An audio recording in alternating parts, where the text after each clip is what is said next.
Hello everyone, and Mabel says hello too.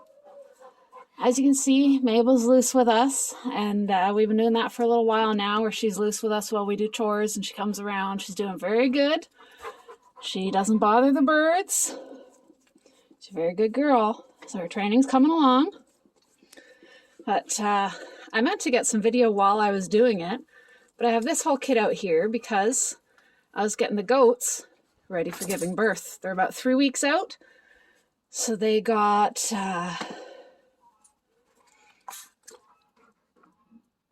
Tasvax. They got Ceylon E. They're a little bit on the pale side, so they got some of this, which is B vitamins. And a biocharge that I find is so incredibly useful. And Mabel loves the biocharge and she wants some too, but it's not for you. Not for you. Let's go look at the girls, huh? Shall we go look at the girls, Mabel? Come on. So sorry I didn't get any video while I was doing it. I just got so caught up and focused getting it done that I forgot to pull out the camera.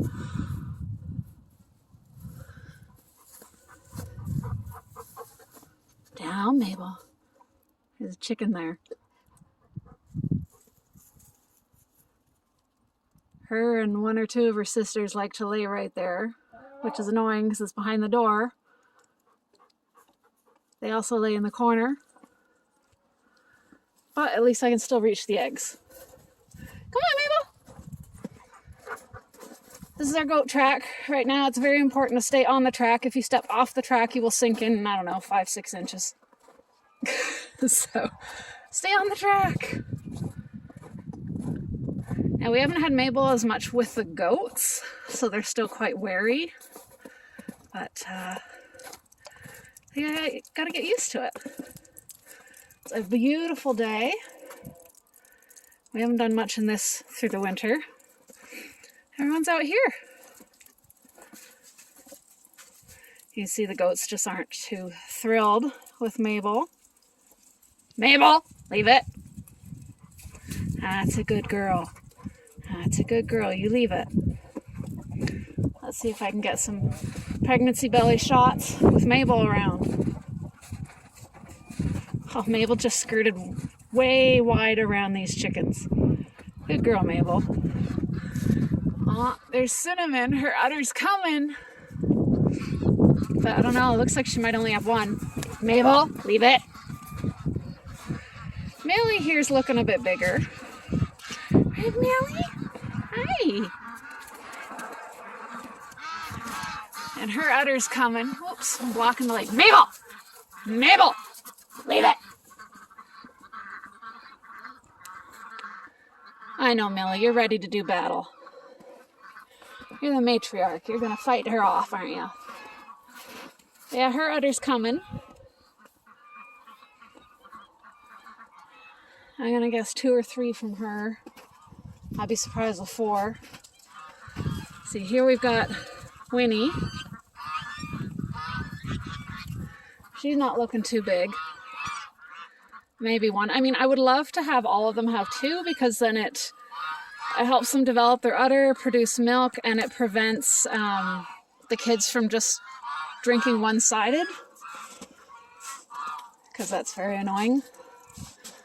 You gonna show me your backside, Winnie? It's okay, Winnie. Hi. Hi. Hey, Winnie. You want to go for a second? Any udder there? Not a whole lot. Nothing much. But Winnie was dried off for quite a lot longer than Cinnamon and Millie. And Sweetie here, well, her udder's starting. I don't know how well you can see it in the dark, but it is. It's starting. But again, she's not looking too big. Now I do flush my goats, which means I increase their rations. Mabel! Mabel! Leave it!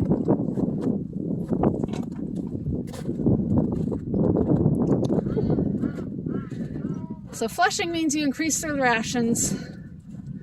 for a few weeks. Mabel! Hey! Mabel! Leave it! Increase the rations for a few weeks prior to breeding, and it flushes more eggs. Mabel, come here. Let me get your collar. You're being a menace. Come here, Mabel. Mabel! Here, in you go. Go in there. There.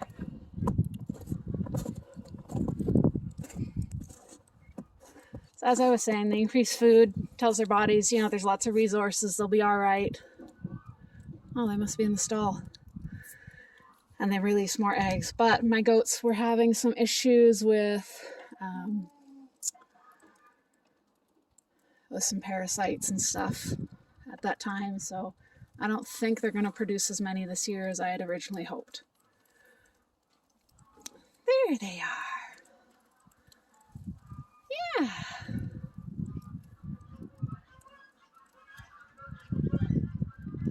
There's Tiny with a collar, and Casanova just showed us his butt. Mabel.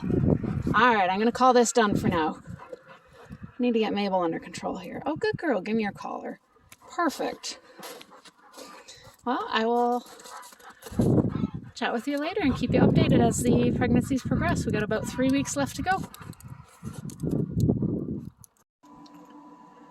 So I tried out my date stamp for the first time. I mean, it's not perfect, but it's legible. It's going to take some practice, but I'm excited. Some of them smudged, but I'm happy to see how it's going to turn out. It's so much easier than writing it on with pencil, I will say that.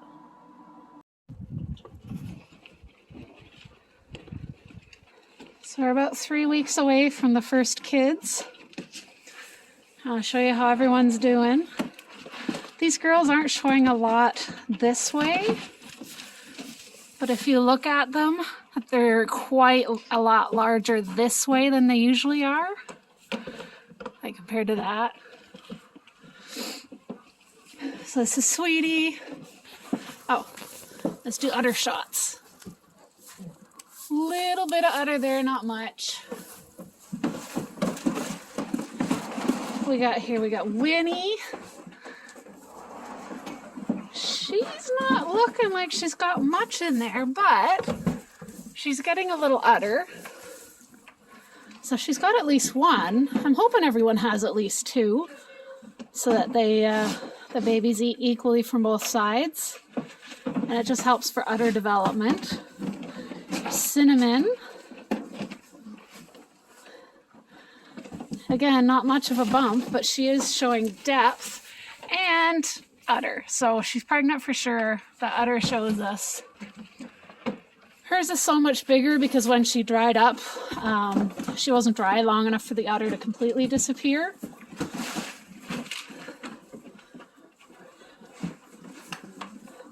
And then we've got Big Mama Millie. She's always trusty to have a lot of babies. Look at how deep she is. Like usually she kind of runs across there and she's got all that belly. And udder, yeah, she's got that too.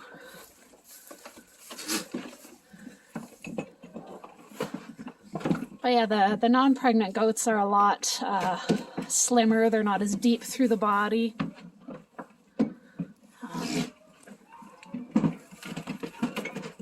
I think they're starting to lose some of the winter coat already. It's that time of year. Let's see who else is pregnant here.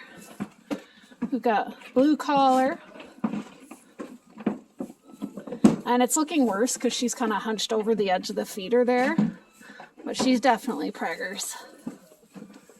And this one, Purple Collar.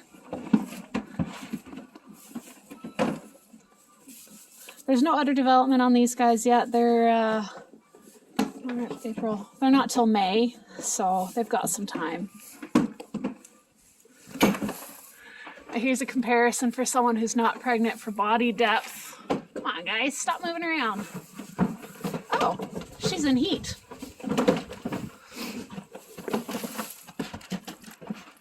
see that? She's in heat.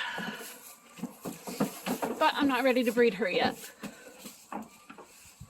My goodness, you're on the move.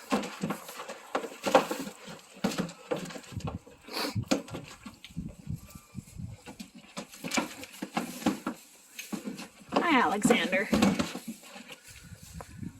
But yeah, you can see compared to a non-pregnant goat, the others that are pregnant are very, very deep in the body.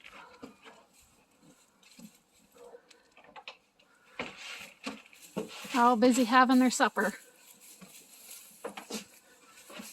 Hi, Tiny. See, that's the body shape. Fairly straight across the belly, whereas all these pregnant girls, their bellies are hanging quite low. Like Sweetie there. Big low belly. All those bubbies.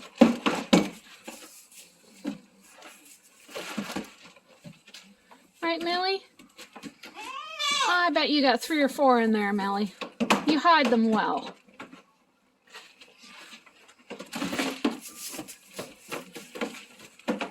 Yeah, guys, that bucket's empty. Sorry. You know, lick the minerals out of it? That's fine.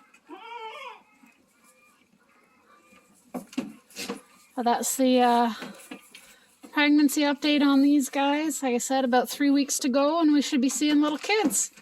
That means I have to go ahead and get ready and clean out a stall or 2. Hi, Manny.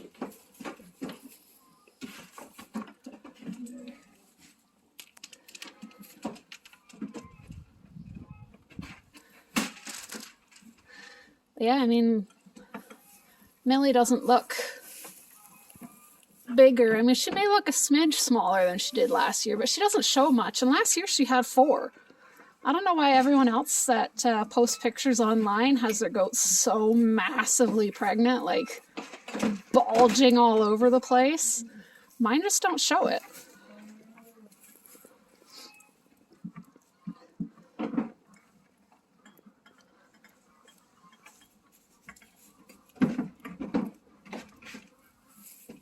Don't get your head stuck in the handle, goats.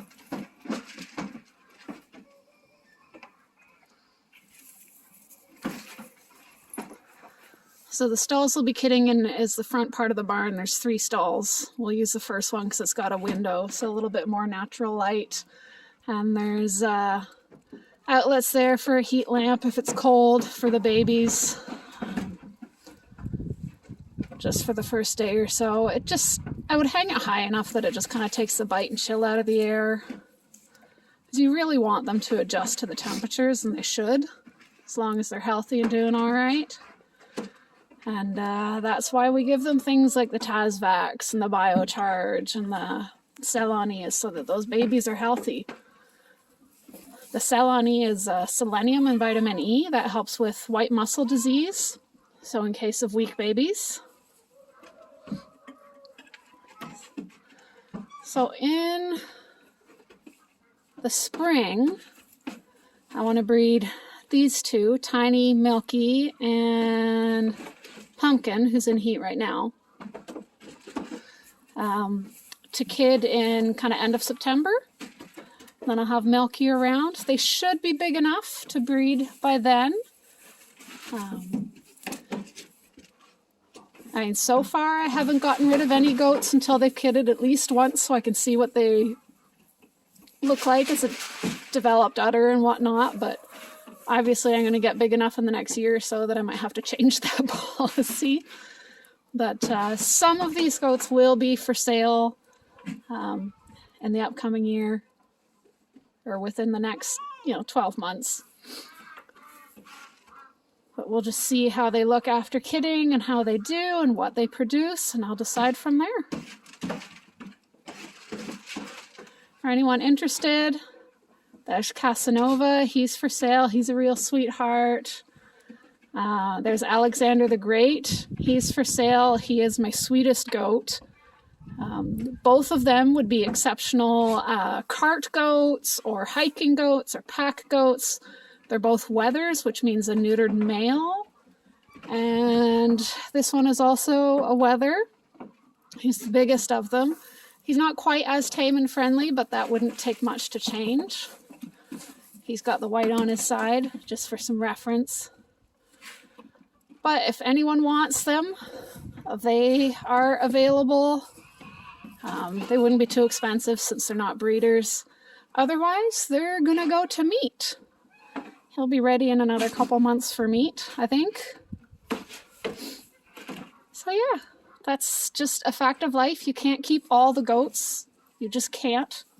You breed them, you want them for milk and to better the breed, so each successive generation should be better than the one before. And when you're doing that, you just can't keep them all. They've got to go somewhere.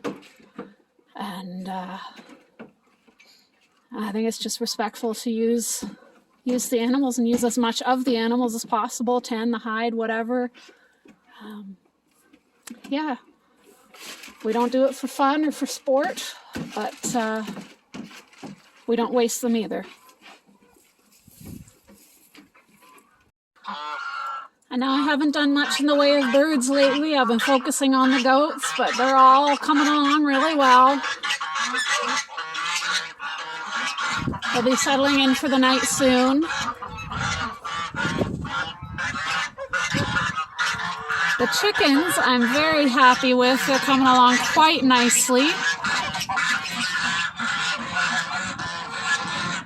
I'm really looking forward to the meat birds that the crosses are going to produce this year.